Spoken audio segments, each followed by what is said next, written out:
Maranello, Italy, 1963. Ferruccio Lamborghini, a successful tractor manufacturer, is annoyed with his Ferrari.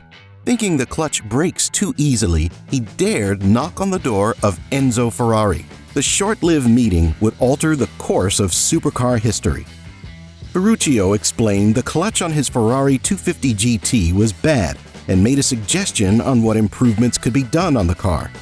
Enzo Ferrari, known to be quick-tempered, rejected Ferruccio, saying, "Let me make cars, you stick to making tractors." Furious, Ferruccio drove home feeling insulted by Enzo's rejection, as he knew as a capable engineer that his tractors were the best in Italy. It was on his way home he made a fateful decision. He would not only build sports cars, but to outshine Ferrari in every way imaginable. Immediately, Ferruccio got to work. Lamborghini was born and the legendary rivalry began. This is the story of passion, pride, and the birth of two automotive icons. 1898, Modena, Italy. Enzo Anselmo Ferrari was born. His fascination with racing ignited at age 10 while attending a motorcar race in Bologna with his father. Tragedy struck with the loss of his father and brother to the flu, further propelling him toward racing. In 1917, Enzo joined the Italian Army, where he shoed mules for the 3rd Alpine Artillery Division and overcame his own battle with the flu before an honorable discharge.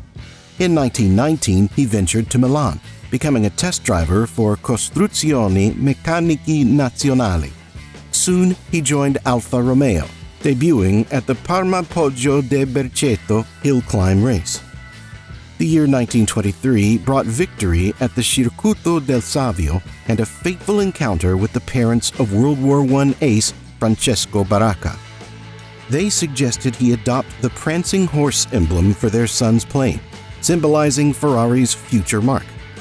Scuderia Ferrari was founded in 1929, becoming Alfa Romeo's official racing arm. After his last race in 1931, Ferrari welcomed Sandino in 1932. Closing Scuderia Ferrari in 1937 due to Alfa Romeo's takeover, he left the company in 1939, with a stipulation against using the Ferrari name in racing or automotive ventures for 4 years. Post-war, Ferrari's Auto Avio Costruzioni in Modena aimed to build racing cars but shifted to grinding machines in Maranello due to World War II. Post-war, Ferrari returned to racing, unveiling the 125S in 1947. Victories followed at the Rome Grand Prix in 1947, the Mille Miglia in 1948, Le Mans in 1949, and the British Grand Prix in 1951. Alberto Ascari clinched the World Racing Championship in 1952 and 1953. Ferrari's racing success led to road car production as the car was desired by the rich and famous.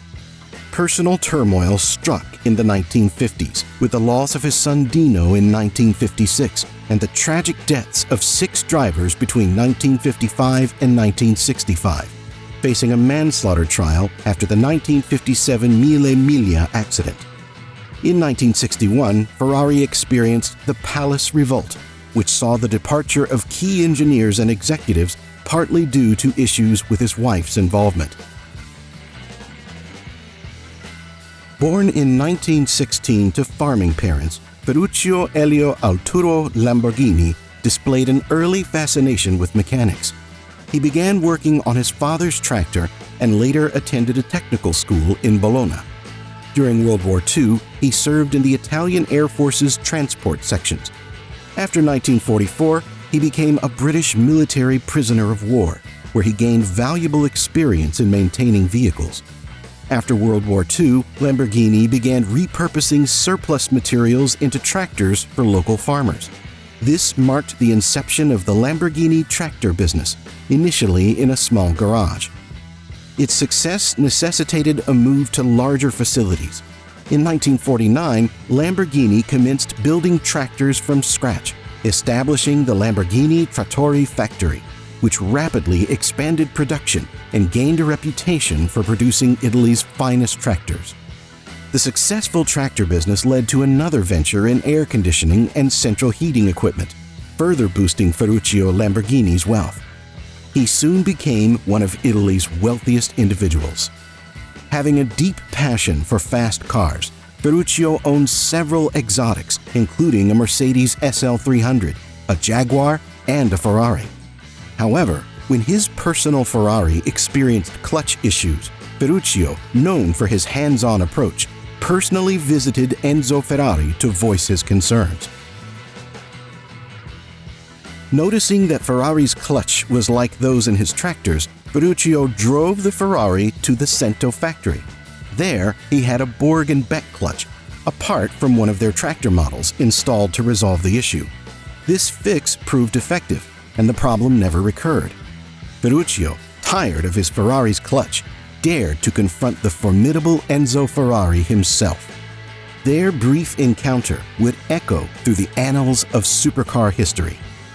Ferruccio offered suggestions for improvement, but quick-tempered Enzo Ferrari dismissed him, retorting, "Let me make cars. You stick to making tractors." Furious and fueled by insult, Ferruccio embarked on a fateful journey. He vowed not only to craft sports cars, but to outshine Ferrari in every conceivable way. The work started immediately. Within 4 months, a small factory was built in Sant'Agata, and the first car model saw the light of day. The Lamborghini 350 GT made its grand debut at the prestigious Turin Car Show in 1964. This marked the inception of a groundbreaking creation that took the automotive world by storm, capturing the hearts and imaginations of car enthusiasts worldwide. The 350 GT was well received. 13 customers bought the car right away. Over the next 2 years, a total of 120 cars were built. However, this is only one facet of the Lamborghini saga. Simultaneously, another chapter was unfolding.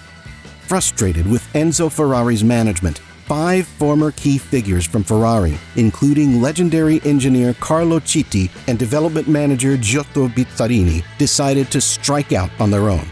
They established a competing business in Bologna. Ferruccio approached these seasoned experts, seeking their collaboration on a project that would forever alter the supercar landscape. This partnership would become the stuff of legends, solidifying Lamborghini's place in automotive history. Though Lamborghini's 350 GT hardly worried Ferrari, it wouldn't be until the following year at the same car show in Turin Ferrari would be shaken by his rival. 1965, Lamborghini revealed their next car, putting their car brand on the map. The car was revolutionary. Inspired by F1, the engineers had put the engine behind the driver. It became the first production car with the engine in the center of the car. Ferruccio introduced the Lamborghini Miura, and immediately it became a success. Finally, Ferruccio had the car he wanted to take on Enzo Ferrari with after that horrible meeting in Maranello. The Miura was put into production in 1967. Only a total of 764 cars were built until production ended in 1973. In a bold response to Lamborghini's Miura, Ferrari crafted a rival, the 365 GTB4, affectionately known as the Daytona. Unveiled at the 1968 Paris Motor Show, it set a new benchmark with its top speed of 170 miles per hour. This supercar boasted a potent V12 up front, with an extra liter of displacement compared to its rival. Both machines featured 4-wheel disc brakes, independent suspension, and a rear-mounted transaxle for that perfect front-to-rear weight distribution. The genius behind its design, Leonardo Fioravanti, toiled tirelessly for 7 days before presenting his vision to Sergio Pininfarina. Enzo Ferrari himself gave it the nod. The Daytona showcased its incredible speed during the inaugural Cannonball Run, driven by Brock Yates and Dan Gurney, earning accolades from Road and Track as the best sports car in the world. Tapping into the growing convertible market, Ferrari collaborated with Pininfarina to create a drop-top version. only around 120 of these open-air beauties grace the streets. Even today, the Daytona remains a pinnacle of Ferrari engineering. With over 1,200 units produced, it reigns as one of the most iconic and prolific two-seaters in Ferrari's storied history. In 1966, the Lamborghini Miura made a grand entrance, but by the end of the decade, its shine had dimmed in comparison to the Ferrari Daytona. This prompted Ferruccio Lamborghini to challenge his team in 1970 to create a car to surpass the Miura's high standards. The LP112 project assembled a team of talent, including Chief Engineer Paolo Stanzani, Assistant Engineer Massimo Parenti, designer Marcello Gandini of Bertoni, and test driver Bob Wallace. Their mission? Craft a pure sports car that outshined the Miura. By 1971, they had a prototype ready, unveiled at the 1971 Geneva Motor Show as the LP500 concept, leaving the world astounded. By 1974, the finished product was ready for its grand debut. The Lamborghini Countach changed the supercar game with its wedge shape, bold lines, and signature scissor doors. Its interior mirrored its angular exterior, with seats so low you felt practically on the road when driving. It looked futuristic, featuring a rocket ship-like rear end. But the Countach was more than just style. It embodied supercar performance.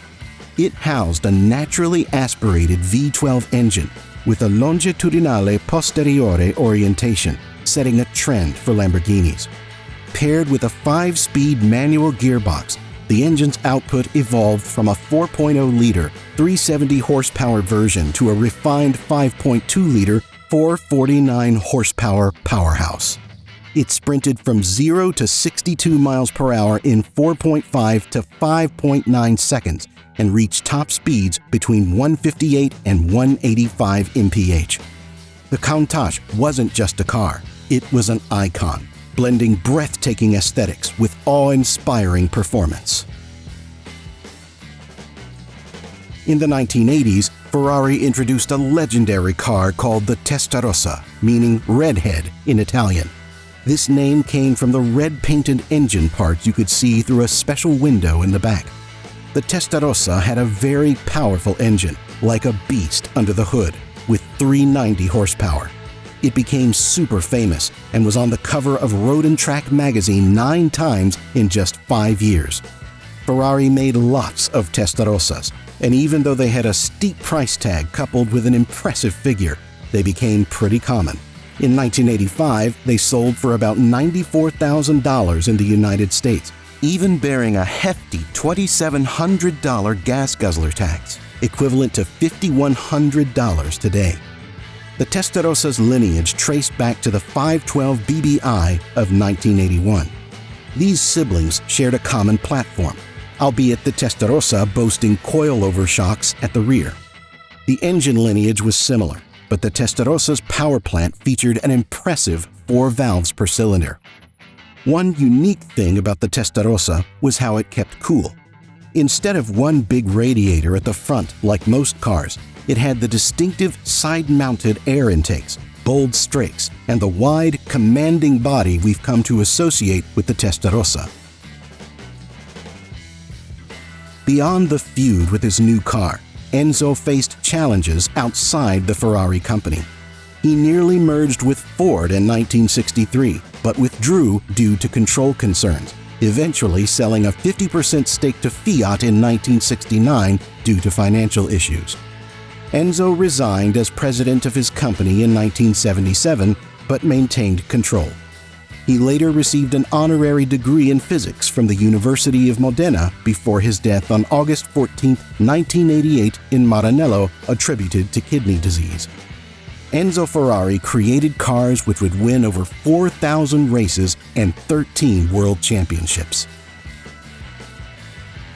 In 1972, Ferruccio Lamborghini made a significant decision, selling 51% of his shares in Lamborghini Automobili. Despite the success of the iconic Countach, Ferruccio sensed a shift in the world around him. the looming energy crisis grew to austerity measures and mounting social pressures. By 1974, he relocated to an idyllic piece of land near Lake Trasiemo known as La Fiorita. Going back to his roots, he transformed the farmland into a winery, establishing a new business far from the industry he once knew. He'd spent his final years being visited by friends, reminiscing on the past and thinking towards the future. He died on February 20th, 1993, leaving behind a legacy that extended far beyond the roaring engines of his legendary cars. In the epic battle of Lamborghini versus Ferrari was more than just cars, but a clash of two visionaries, Ferruccio Lamborghini and Enzo Ferrari, fueled by a passion for perfection.